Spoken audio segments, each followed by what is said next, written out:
ਅੱਜ ਦੀਆਂ ਖਬਰਾਂ ਵੱਲ ਆਈਏ ਤੇ ਖਬਰਾਂ ਤੋਂ ਪਹਿਲਾਂ ਅੱਜ ਮੈਮੋਰੀਅਲ ਡੇ ਹੈਗਾ।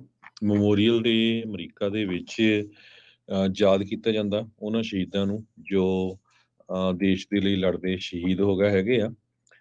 ਫੈਡਰਲ ਹੌਲੀਡੇ USA ਦੇ ਵਿੱਚ ਉਹਨਾਂ ਸ਼ਹੀਦਾਂ ਦੀ ਯਾਦ ਵਿੱਚ ਉਹਨਾਂ ਨੂੰ ਮਾਣ ਸਤਿਕਾਰ ਦੇਣ ਦੇ ਲਈ, ਔਨਰ ਕਰਨ ਦੇ ਲਈ ਜੋ ਯੂਨਾਈਟਿਡ ਸਟੇਟਸ ਆਰਮ ਫੋਰਸਿਸ ਦੇ ਵਿੱਚ ਸ਼ਹੀਦ ਹੋਏ ਆ, ਉਹਨਾਂ ਦੀ ਯਾਦ ਦੇ ਵਿੱਚ ਮਨਾਇਆ ਜਾਂਦਾ ਹੈਗਾ। ਸੋ ਇਹ 1970 ਤੋਂ ਹੀ ਮਨਾਇਆ ਜਾਂਦਾ ਹੈਗਾ ਆ। ਤੇ ਸ਼ੁਰੂ ਤਾਂ ਉਸ ਤੋਂ ਪਹਿਲਾਂ ਵੀ ਬਹੁਤ ਲੰਮਾ ਸਮਾਂ ਹੋਇਆ ਸੀ, ਪਰ ਮਨਾਉਣਾ ਉਦੋਂ ਜਿਹੜਾ ਆ ਸ਼ੁਰੂ ਕੀਤਾ। ਸੋ ਮੈਮੋਰੀਅਲ ਡੇ ਦੇ ਸੰਬੰਧ ਦੇ ਵਿੱਚ ਦੱਸਦੇ ਜਾਈਏ ਵੀ ਮੈਮੋਰੀਅਲ ਡੇ ਦੇ ਵਿੱਚ ਜੋ ਫੌਜੀ ਸ਼ਹੀਦ ਹੋਏ ਆ, ਉਹਨਾਂ ਦੇ ਵਿੱਚ ਆਪਣੇ ਪੰਜਾਬੀ ਨੌਜਵਾਨ ਵੀ ਬਹੁਤ ਸ਼ਹੀਦ ਹੋਏ ਆ ਅਮਰੀਕਾ ਦੇ ਵਿੱਚ, ਜਿਨ੍ਹਾਂ ਦੇ ਵਿੱਚ ਉਦੇ ਸਿੰਘ ਟੌਂਕ, ਕਾਰਪੋਰਲ ਗੁਰਪ੍ਰੀਤ ਸਿੰਘ, ਉਹਨਾਂ ਦੇ ਫਾਦਰ ਦੇ ਨਾਲ ਹਮੇਸ਼ਾ ਆਪਾਂ ਗੱਲਬਾਤ ਕਰਦੇ ਰਹਿੰਦੇ ਹਾਂ ਜੋ ਸੈਕਰਾਮੈਂਟੋ ਤੋਂ ਹੈਗੇ ਆ। ਸੋ ਆਪਾਂ ਸਾਰੇ ਪੰਜਾਬੀ ਰੇਡੀਓ USA ਵੱਲੋਂ ਉਹਨਾਂ ਸਾਰੇ ਹੀ ਸ਼ਹੀਦਾਂ ਨੂੰ ਯਾਦ ਕਰਦੇ ਹੈਗੇ। ਬਿਲਕੁਲ ਜੀ, ਜਿਨ੍ਹਾਂ ਨੇ ਅਮਰੀਕਾ ਦੇ ਲਈ ਆਪਣੀਆਂ ਜਾਨਾਂ ਨਿਛਾਵਰ ਕੀਤੀਆਂ, ਪਰਿਵਾਰਾਂ ਦੀ ਪਰਵਾਹ ਕੀਤੇ ਬਗੈਰ ਉੱਥੇ ਗਏ ਨੇ, ਤਾਂ ਉਹਨਾਂ ਨੂੰ ਆਪਾਂ ਯਾਦ ਕਰਦੇ ਹਾਂ, ਭਾਵ ਭਿੰਨੀ ਸ਼ਰਧਾਂਜਲੀ ਜਿਹੜੀ ਉਹ ਭੇਟ ਕਰਦੇ ਹਾਂ। ਇਹ ਮੈਮੋਰੀਅਲ ਡੇ ਜਿੱਦਾਂ ਹਰਜੋਤ ਸਿੰਘ ਜੀ ਨੇ ਦੱਸਿਆ 1970 ਤੋਂ ਬਾਅਦ ਦੇ ਵਿੱਚ ਮਈ ਦੇ ਪਹਿਲੇ ਸੋਮਵਾਰ ਨੂੰ ਹਮੇਸ਼ਾ ਆਬਜ਼ਰਵ ਕੀਤਾ ਜਾਂਦਾ ਆ। ਅੱਜ ਇਹ ਫੈਡਰਲ ਛੁੱਟੀ ਆ, ਇਹ ਫੈਡਰਲ ਹੌਲੀਡੇ ਜਿਹੜੀ ਉਹ ਮਨਾਈ ਜਾਂਦੀ ਹੈ। ਦੇਖੋ, ਉਹ ਵੱਖਰੀ ਗੱਲ ਆ ਵੀ ਕਿਉਂਕਿ ਹੁਣ ਵਕਤ ਹੋ ਗਿਆ ਇਸ ਨੂੰ ਸ਼ੁਰੂ ਹੋਇਆਂ ਨੂੰ, ਤਾਂ ਇਸ ਲਈ ਲੋਕ ਇਸ ਨੂੰ ਇਕੱਲੇ ਇੱਕ ਛੁੱਟੀ ਦੇ ਤੌਰ ਦੇ ਉੱਤੇ ਦੇਖਦੇ ਆ। ਪਰ ਅਮਰੀਕਾ ਹੋਰ ਜਿਹੜੀਆਂ ਚੀਜ਼ਾਂ ਆਪਾਂ ਨੂੰ ਮਿਲ ਰਹੀਆਂ ਆ, ਲੈਂਡ ਆਫ ਦਾ ਫਰੀ ਜਿਹਨੂੰ ਆਖਿਆ ਜਾਂਦਾ ਆ, ਆਪਾਂ ਸੁਣਦੇ ਹਾਂ, ਕਹਿੰਦੇ ਹਾਂ। ਸੋ ਇਹਨਾਂ ਦਾ ਇੱਕ ਬਹੁਤ ਵੱਡਾ ਧੰਨਵਾਦ ਆ, ਜਿਨ੍ਹਾਂ ਨੇ ਆਪਣੀਆਂ ਜਾਨਾਂ ਜਿਹੜੀਆਂ ਉਹ ਨਿਛਾਵਰ ਕਰ ਦਿੱਤੀਆਂ। ਇਸ ਤੋਂ ਪਹਿਲਾਂ 1868 ਤੋਂ 1970 ਤੱਕ ਇਸ ਨੂੰ ਯੂਨਾਈਟਿਡ ਸਟੇਟਸ ਆਰਮਡ ਫੋਰਸਿਸ ਦੇ ਜਿਹੜੇ ਉਹ ਫੈਡਰਲ ਹੌਲੀਡੇ ਦੇ ਵਜੋਂ ਜਿਹੜਾ ਉਹ ਮਨਾਇਆ ਜਾਂਦਾ ਹੁੰਦਾ ਸੀਗਾ। ਡੈਕੋਰੇਸ਼ਨ ਡੇ ਵੀ ਇਸ ਨੂੰ ਆਖਿਆ ਜਾਂਦਾ ਸੀਗਾ। ਸੋ ਉੱਦਾਂ ਜੇ ਕਹਿੰਦੇ ਵੀ ਜਿੱਦਾਂ ਹੁਣ ਮਾਡਰਨ ਡੇ ਮੈਮੋਰੀਅਲ ਡੇ ਆ, ਇਹਦੀ ਜਿਹੜੀ ਪਹਿਲੀ ਨੈਸ਼ਨਲ ਆਬਜ਼ਰਵੇਸ਼ਨ ਜਿਹੜਾ ਆਬਜ਼ਰਵ ਕੀਤਾ ਗਿਆ ਸੀ ਪਹਿਲੀ ਵਾਰੀ, ਉਹ 30 ਮਈ 1868 ਨੂੰ ਕੀਤਾ ਗਿਆ ਸੀਗਾ। ਇਹ ਉਸ ਟਾਈਮ ਦੇ ਉੱਤੇ ਡੈਕੋਰੇਸ਼ਨ ਡੇ ਛੁੱਟੀ ਦੀ ਜਿਹੜੇ ਪ੍ਰੋਕਲੇਮ ਕੀਤਾ ਗਿਆ ਸੀ chief John A Logan, grand army of republic ਸੀਗੇ। ਇਹ ਜਿਹੜੇ ਯੂਨੀਅਨ ਸੋਲਜਰਸ ਆ, ਜਿਹੜੇ ਸਿਵਲ ਵਾਰ ਦੇ ਵਿੱਚ ਜਿਨ੍ਹਾਂ ਦੀ ਮੌਤ ਹੋਈ ਸੀਗੀ, ਜਿਨ੍ਹਾਂ ਨੇ ਕੁਰਬਾਨੀਆਂ ਦਿੱਤੀਆਂ ਸੀਗੀਆਂ, ਉਹਨਾਂ ਦੀ ਯਾਦ ਦੇ ਵਿੱਚ ਪਹਿਲੀ ਵਾਰੀ ਜਿਹੜੀ ਇਹ ਛੁੱਟੀ ਆ ਓਬਜ਼ਰਵ ਜਿਹੜੀ ਉਹ ਕੀਤੀ ਗਈ ਸੀਗੀ। ਸੋ ਹੁਣ ਇਹ ਉਸ ਤੋਂ ਬਾਅਦ ਦੇ ਵਿੱਚ ਕਈ ਸ਼ਹਿਰਾਂ ਨੇ ਆਪਣੇ ਪੱਧਰ ਦੇ ਉੱਤੇ ਲੋਕਾਂ ਨੇ ਜਿਹੜੇ ਆ ਉਹ ਓਬਜ਼ਰਵ ਕਰਨੀ ਸ਼ੁਰੂ ਕੀਤੀ। ਫਿਰ ਜਿਹੜੇ ਨੈਸ਼ਨਲ ਸਿਮੈਟਰੀ ਐਡਮਿਨਿਸਟ੍ਰੇਸ਼ਨ ਆ, ਇਹ ਡਿਪਾਰਟਮੈਂਟ ਆਫ ਵੈਟਰਨ ਅਫੇਅਰਸ ਦਾ ਇੱਕ ਹਿੱਸਾ ਆ। ਉਹਨਾਂ ਨੇ ਕਿਹਾ ਵੀ ਇੱਕ ਮੈਰੀ ਐਨ ਵਿਲੀਅਮ ਸੀਗੇ, ਜਿਨ੍ਹਾਂ ਨੇ ਇਹ ਆਈਡੀਆ ਜਿਹੜਾ ਉਹ ਲੈ ਕੇ ਆਂਦਾ ਸੀਗਾ ਵੀ ਸਿਵਲ ਵਾਰ ਸੋਲਜਰਸ ਸੀਗੇ, ਉਹਨਾਂ ਦੀਆਂ ਜਿਹੜੀਆਂ ਗ੍ਰੇਵਜ਼ ਸੀਗੀਆਂ, ਉਹਨਾਂ ਉੱਤੇ ਫੁੱਲ ਲਾਉਣੇ। ਫਿਰ ਹੌਲੀ ਹੌਲੀ ਝੰਡਿਆਂ ਦੀ ਗੱਲ ਜਿਹੜੀ ਉਹ ਉੱਥੇ ਤੱਕ ਪਹੁੰਚੀ। ਸੋ ਅੱਜ ਦੇ ਦਿਨ ਜੇ ਤੁਸੀਂ ਦੇਖੋਗੇ, ਜੇ ਕੋਈ ਸਿਮੈਟਰੀਜ਼ ਦੇ ਬਾਹਰੋਂ ਲੰਘ ਰਿਹਾ ਹੋਊਗਾ, ਜਿੱਥੇ ਜਿੱਥੇ ਵੀ ਫੌਜੀਆਂ ਨੂੰ ਦਫਨਾਇਆ ਗਿਆ ਹੋਊਗਾ, ਉੱਥੇ ਤੁਸੀਂ ਜਿਹੜੇ ਫੁੱਲ ਜਾਂ ਅਮਰੀਕੀ ਜਿਹੜੇ ਝੰਡੇ ਆ ਉਹ ਜਿਹੜੇ ਉਹ ਦੇਖੇ ਜਾਂਦੇ ਆ। ਜਿਹੜੀ ਆਰਲਿੰਗਟਨ ਸਿਮੈਟਰੀ ਆ, ਉਹ ਅਮਰੀਕਾ ਦੀ ਇੱਕ ਫੌਜੀਆਂ ਦੇ ਲਈ ਇੱਕ ਕਹਿ ਲਓ ਵੀ ਸਮਰਪਿਤ ਸਿਮੈਟਰੀ ਆ, ਜਿੱਥੇ ਫੌਜੀਆਂ ਨੂੰ ਅਖੀਰਲੀ ਵਾਰ ਜਿਹੜਾ ਉਹ ਦਫਨਾਇਆ ਜਾਂਦਾ ਆ। ਸੋ ਮੈਮੋਰੀਅਲ ਡੇ ਵਾਲੇ ਦਿਨ ਇਸ ਤਰੀਕੇ ਦੇ ਨਾਲ ਉਹ ਫੌਜੀਆਂ ਨੂੰ, ਚਾਹੇ ਉਹ ਕਿਸੇ ਵੀ ਸ਼ਾਖਾ ਦੇ ਨਾਲ ਸੰਬੰਧਿਤ ਆ ਫੌਜ ਦੇ, ਉਹਨਾਂ ਨੂੰ ਯਾਦ ਕੀਤਾ ਜਾਂਦਾ, ਉਹਨਾਂ ਨੂੰ ਔਨਰ ਕੀਤਾ ਜਾਂਦਾ, ਉਹਨਾਂ ਦੀ ਕੁਰਬਾਨੀ ਨੂੰ ਯਾਦ ਕੀਤਾ ਜਾਂਦਾ ਆ, ਜਿਨ੍ਹਾਂ ਦੀ ਸਰਵ ਕਰਦੇ ਹੋਏ ਮੌਤ ਹੋ ਚੁੱਕੀ ਆ। ਸੋ ਜੀ। ਦੁਨੀਆ, ਸੋ ਮੁਲਕ ਭਰ ਦੇ ਵਿੱਚ ਕਈ ਥਾਵਾਂ ਦੇ ਉੱਤੇ ਅੱਜ ਵੱਖ-ਵੱਖ ਸ਼ਹਿਰਾਂ 'ਚ ਪ੍ਰੋਗਰਾਮ ਜਿਹੜੇ ਆ ਉਹ ਉਲੀਕੇ ਜਾਣਗੇ। ਜੀ, ਉਹ ਪ੍ਰੋਗਰਾਮਾਂ ਬਾਰੇ ਵੀ ਆਪਾਂ ਦੱਸਾਂਗੇ। ਤੇ ਕੁਛ ਕੁ ਜੋ ਆਪਣੇ ਪੰਜਾਬੀ ਨੌਜਵਾਨ ਸ਼ਹੀਦ ਹੋਏ ਆ, ਇਹ ਸਾਰੇ ਕਾਸੇ ਦੇ ਵਿੱਚ ਸਰਜੈਂਟ ਉਦੇ ਸਿੰਘ 1982 'ਚ ਬੋਰਨ ਹੋਏ ਸੀ ਤੇ 2003 ਦੇ ਵਿੱਚ US ਆਰਮੀ ਦੇ ਉਹ ਫੌਜੀ ਸੀ। ਜਦੋਂ ਆਪਰੇਸ਼ਨ ਅਰਾਕੀ ਫਰੀਡਮ ਹੋਇਆ ਸੀ ਇਰਾਕ ਦੇ ਵਿੱਚ, ਪੰਜਾਬੀ ਸਿੱਖ ਫੈਮਿਲੀ ਨੂੰ ਬਿਲੋਂਗ ਕਰਦੇ ਸੀ ਤੇ ਉੱਥੇ ਉਹਨਾਂ ਦੀ ਜਿਹੜੀ ਆ ਸ਼ਹਾਦਤ ਹੋਈ ਹੈਗੀ ਆ। ਇਹ ਉਦੇ ਸਿੰਘ ਬੈਕ ਚੰਡੀਗੜ੍ਹ ਤੋਂ ਬਿਲੋਂਗ ਕਰਦੇ ਸੀ, ਜਿੱਥੋਂ ਉਹਨਾਂ ਨੇ ਸੇਂਟ ਸਟੀਫਨ ਸਕੂਲ ਚੰਡੀਗੜ੍ਹ ਤੋਂ ਪੜ੍ਹੇ ਸੀ ਤੇ ਉਹ ਤੋਂ ਬਾਅਦ USA 'ਚ ਆ ਗਏ ਤੇ USA 'ਚ ਆ ਕੇ ਆਰਮੀ ਨੂੰ ਜੁਆਇਨ ਕਰ ਲਿਆ ਤੇ ਜੋ ਸ਼ਹਾਦਤ ਆ ਇਰਾਕ ਵਾਰ ਜੋ ਚੱਲ ਰਹੀ ਸੀ ਉੱਥੇ ਪ੍ਰਾਪਤ ਹੋਈ ਉਹਨਾਂ ਨੂੰ। ਤੇ ਇਸੇ ਤਰ੍ਹਾਂ ਕਾਰਪੋਰਲ ਗੁਰਪ੍ਰੀਤ ਸਿੰਘ ਉਹ ਸ਼ਹੀਦ ਤਾਂ ਕਾਫੀ ਲੰਮਾ ਸਮਾਂ ਪਹਿਲਾਂ ਹੋਏ, 12 ਸਾਲ ਦੇ ਕਰੀਬ ਹੋ ਚੱਲੇ ਮੇਰੇ ਹਿਸਾਬ ਨਾਲ। ਉਹਨਾਂ ਦਾ ਜੋ 2011 ਦੇ ਵਿੱਚ ਉਹਨਾਂ ਨੇ ਯੂਐਸ ਮਰੀਨ ਕਾਰਪਸ ਨੂੰ ਸਰਵ ਕੀਤਾ ਸੀ।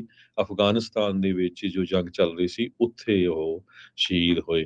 ਸੋ ਕਾਫੀ ਲੰਮਾ ਸਮਾਂ ਉਹਨਾਂ ਦੇ ਪਰਿਵਾਰ ਨੇ ਜੋ ਲੜਾਈ ਲੜੀ ਤੇ ਉਹਨਾਂ ਨੂੰ ਆਰਲਿੰਗਟਨ ਨੈਸ਼ਨਲ ਜੋ ਸਿਮੈਂਟਰੀ ਆ ਉੱਥੇ ਉਹਨਾਂ ਦਾ ਕੁਛ ਨਾ ਕੁਛ ਟੌਮ ਜਾਂ ਕੁਛ ਬਣਾਇਆ ਜਾਵੇ, ਕਿਉਂਕਿ ਆਪਾਂ ਨੂੰ ਪਤਾ ਹੈ ਵੀ ਜੋ ਸ਼ਹੀਦ ਹੁੰਦੇ ਆ ਫੌਜ ਲਈ ਉਹਨਾਂ ਦੀ ਉੱਥੇ ਪੂਰੀ ਸਿਮੈਂਟਰੀ ਹੈਗੀ ਆ। ਸੋ ਸਿੱਖ ਧਰਮ ਦੇ ਮੁਤਾਬਕ ਆਪਾਂ ਦੱਬਦੇ ਨਹੀਂ ਹੈਗੇ, ਫਿਊਨਲ ਹੁੰਦਾ ਆ।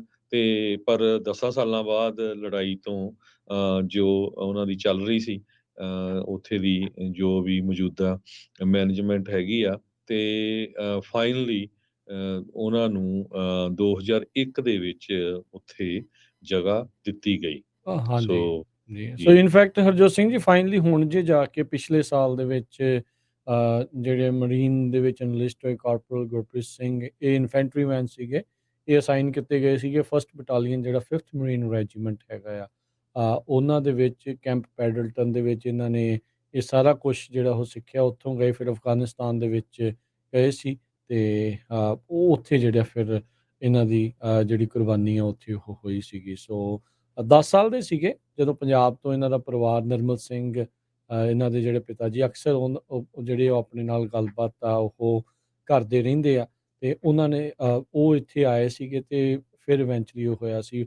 ਔਖੀ ਜਿਹੜੀ ਲੰਮੀ ਜੱਦੋਜਹਿਦ ਰਹੀ ਆ ਜਿਹੜੀ ਆਰਲਿੰਗਟਨ ਸਿਮੈਂਟਰੀ ਦੇ ਵਿੱਚ ਦੇਖੋ ਜਿਹੜਾ ਉਹਨਾਂ ਦਾ ਸੰਸਕਾਰ ਹੋਣਾ ਉਹ ਸਾਰਾ ਕੁਛ ਤਾਂ ਆਪਣੇ ਧਾਰਮਿਕ ਰੀਤੀ ਰਿਵਾਜ਼ਾਂ ਦੇ ਨਾਲ, ਸਿੱਖ ਧਾਰਮਿਕ ਰੀਤੀ ਰਿਵਾਜ਼ਾਂ ਦੇ ਨਾਲ ਹੋਇਆ। ਪਰ ਉਸ ਥਾਂ ਦੇ ਉੱਤੇ ਜਗ੍ਹਾ ਬਣਾਉਣੀ ਕਿਉਂਕਿ ਯਾਦ ਕਰਨਾ ਬਾਕੀ ਫੌਜੀਆਂ ਦੇ ਵਾਂਗੂ ਉਹਨਾਂ ਨੂੰ ਵੀ ਯਾਦ ਕਰਨਾ, ਉਹ ਜਿਹੜੀ ਸਥਾਨ ਮਿਲਣਾ ਆ ਉਸ ਦੇ ਲਈ ਉਹਨਾਂ ਨੂੰ ਲੰਮੀ ਜੱਦੋਜਹਿਦ ਜਿਹੜੀ ਉਹ ਕਰਨੀ ਪਈ ਸੀਗੀ। ਸੋ ਜਿਹੜਾ ਸੰਗੀਨ ਵੈਲੀ ਜਿਹੜੀ ਹੈਗੀ ਆ ਉੱਥੇ ਅਫਗਾਨਿਸਤਾਨ ਦੇ ਵਿੱਚ 2011 ਦੇ ਵਿੱਚ ਜਿਹੜਾ ਹਰਜੋਤ ਸਿੰਘ ਜੀ ਉਦੋਂ ਉਹਨਾਂ ਦੀ ਜਿਹੜੀ ਉੱਥੇ ਸ਼ਹਾਦਤ ਜਿਹੜੀ ਹੋਈ ਸੀਗੀ ਲੜਾਈ ਦੌਰਾਨ। ਚੜ੍ਹਦੀ ਉਮਰ ਦਾ ਨੌਜਵਾਨ ਮੁੰਡਾ ਸੀਗਾ ਤੇ ਬੜਾ ਔਖਾ ਹੁੰਦਾ ਆ ਵੀ ਇਸ ਤਰੀਕੇ ਦੇ ਨਾਲ ਕਿਸੇ ਜਾ ਕੇ ਦੂਜੇ ਮੁਲਕ ਤੋਂ ਆ ਕੇ ਇਸ ਮੁਲਕ ਦੇ ਲਈ ਉਸ ਨੂੰ ਅਪਣਾਉਣਾ ਤੇ ਅਪਣਾਉਣ ਤੋਂ ਬਾਅਦ ਦੇ ਵਿੱਚ ਉਹਦੇ ਲਈ ਜਿਹੜੀ ਉਹ ਜਾਨ ਨਿਛਾਵਰ ਕਰਨੀ ਬਹੁਤ ਔਖਾ, ਵਿਰਲਾ ਹੀ ਕਿਸੇ ਦੇ ਇਹ ਹਿੱਸੇ ਆਉਂਦਾ ਆ। ਸੋ ਉਹਨਾਂ ਦੇ ਮਾਤਾ ਪਿਤਾ ਦਾ ਅਤਿ ਧੰਨਵਾਦ ਆ ਜਿਨ੍ਹਾਂ ਨੇ ਇਸ ਵਾਲੇ ਪਾਸੇ ਨੂੰ ਦੇਖੋ ਚੜ੍ਹਦੀ ਉਮਰ ਦੇ ਨੌਜਵਾਨ ਮੁੰਡਿਆਂ ਨੂੰ ਆਪਾਂ ਅੱਖਾਂ ਤੋਂ ਓਹਲੇ ਨਹੀਂ ਹੋਣ ਦਿੰਦੇ। ਉਹਨਾਂ ਨੇ ਉੱਥੇ ਤੱਕ ਦੇਸ਼ ਦੇ ਲਈ ਨਿਛਾਵਰ ਹੋਣ ਦੇ ਲਈ ਵੀ ਜਿਹੜਾ ਉਹ ਘੱਲਿਆ ਬਲਿਹਾਰੇ ਆ ਇਸ ਦੇ ਉੱਤੇ। ਤੇ ਆਪਾਂ ਨੂੰ ਇੱਦਾਂ ਦੇ ਜਿਹੜੇ ਮੁੰਡੇ ਆ ਨੌਜਵਾਨ ਆ ਉਹਨਾਂ ਤੋਂ ਜ਼ਰੂਰ ਪ੍ਰੇਰਨਾ ਜਿਹੜੀ ਉਹ ਲੈਂਦੇ ਰਹਿਣਾ ਚਾਹੀਦਾ ਹੈ। ਸੋ ਅੱਜ ਦੇ ਮੈਮੋਰੀਅਲ ਡੇ ਆ, ਬਹੁਤ ਸਾਰੇ ਜੋ ਗਵਰਨਮੈਂਟ ਆਫਿਸਿਸ ਆ ਕਲੋਜ਼ ਆ, ਬੈਂਕਾਂ ਵੀ ਕਲੋਜ਼ ਆ, ਜੋ ਸਟੋਰ ਖੁੱਲੇ ਜਿੱਦਾਂ Walmart, target, Costco, home depot ਵਗੈਰਾ ਖੁੱਲੇ ਆ। ਇਹ ਜਿਸ ਤਰ੍ਹਾਂ ਆਪਾਂ ਦੱਸਿਆ ਹੀ ਆ ਵੀ ਜੋ ਫੌਜੀ ਸ਼ਹੀਦ ਹੋ ਜਾਂਦੇ ਆ ਉਹਨਾਂ ਦੀ ਯਾਦ ਦੇ ਵਿੱਚ ਮਨਾਇਆ ਜਾਂਦਾ, ਤੇ ਇੱਕ ਤਰ੍ਹਾਂ ਨਾਲ ਅਨਆਫੀਸ਼ੀਅਲੀ ਇਹ ਸਮਰ ਦਾ ਸਟਾਰਟ ਡੇ ਵੀ ਹੈਗਾ ਆ। ਵੀ ਗਰਮੀਆਂ ਜੋ ਆ ਪੂਰੀ ਤਰ੍ਹਾਂ ਉਹ ਸ਼ੁਰੂ ਹੋ ਗਈਆਂ ਅਨਆਫੀਸ਼ੀਅਲੀ। ਸੋ ਰੀਟੇਲਰਸ ਸੇਲ ਵਗੈਰਾ ਕਾਫੀ ਲਾਉਂਦੇ ਰਹਿੰਦੇ ਆ ਇਸ ਦਿਨ ਦੇ ਉੱਤੇ। ਤੇ ਜੇ ਆਪਾਂ ਕੈਲੀਫੋਰਨੀਆ ਦਾ ਦੱਸਦੇ ਜਾਈਏ, ਵੈਸੇ ਤਾਂ ਪੂਰੇ ਅਮਰੀਕਾ ਦੇ ਵਿੱਚ ਅੱਜ ਮੈਮੋਰੀਅਲ ਡੇ ਵੱਖ-ਵੱਖ ਜਗ੍ਹਾ ਤੇ ਮਨਾਇਆ ਜਾਂਦਾ, ਕਈ ਜਗ੍ਹਾ ਪਰੇਡ ਹੁੰਦੀਆਂ ਹੈਗੀਆਂ ਆ। ਸੋ ਜਿੰਨੇ ਵੀ ਸਾਡੇ ਸਰੋਤੇ ਸੁਣਦੇ ਆ, ਜੇ ਆਪਣੇ ਏਰੀਏ 'ਚ ਕਿਤੇ ਵੀ ਹੁੰਦੀ ਆ ਉੱਥੇ ਹਾਜ਼ਰੀ ਜ਼ਰੂਰ ਦਿਆ ਕਰੋ। ਦਸਤਾਰ ਸਜਾ ਕੇ ਘੱਟੋ ਘੱਟ ਕਿ ਵੀ ਆਪਾਂ ਮੁਲਕ 'ਚ ਰਹਿੰਦੇ ਆ ਤੇ ਉਸ ਮੁਲਕ ਨੂੰ ਪਿਆਰ ਕਰਦੇ ਆ, ਤੇ ਜਿਨ੍ਹਾਂ ਫੌਜੀਆਂ ਨੇ ਇਸ ਮੁਲਕ ਨੂੰ ਆਪਣੀ ਜਾਨ ਦੇ ਕੇ ਬਚਾਇਆ ਹੈਗਾ ਆ ਉਹਨਾਂ ਸਾਰਿਆਂ ਦਾ ਆਪਾਂ ਜਿਹੜਾ ਆ ਧੰਨਵਾਦ ਕਰਦੇ ਹੈਗੇ ਆ।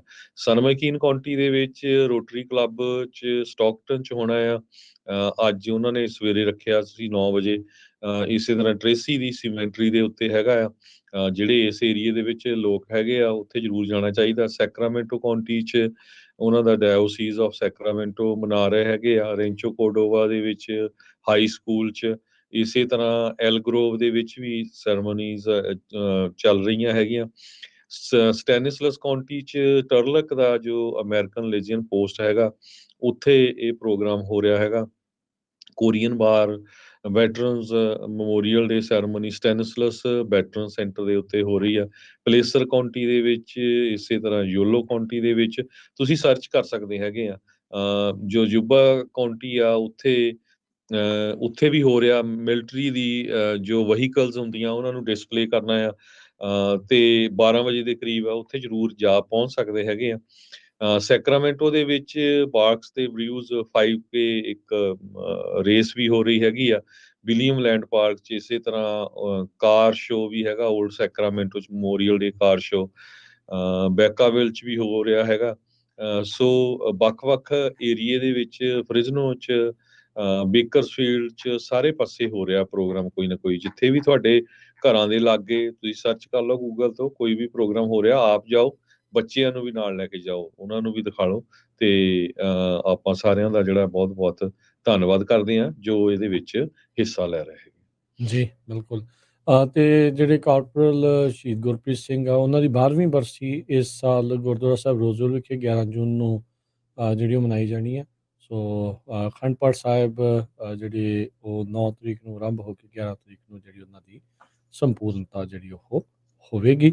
ਸੋ ਬਾਕੀ ਜਿਹੜੇ ਵੀ ਉਸ ਇਲਾਕੇ ਦੇ ਵਿੱਚ ਰਹਿੰਦੇ ਆ ਜ਼ਰੂਰ ਉਹਨਾਂ ਦੇ ਪਰਿਵਾਰ ਦੇ ਨਾਲ ਇਸ ਬਰਸੀ ਦੇ ਮੌਕੇ ਦੇ ਉੱਤੇ ਵੀ ਜ਼ਰੂਰ ਪਹੁੰਚੇ।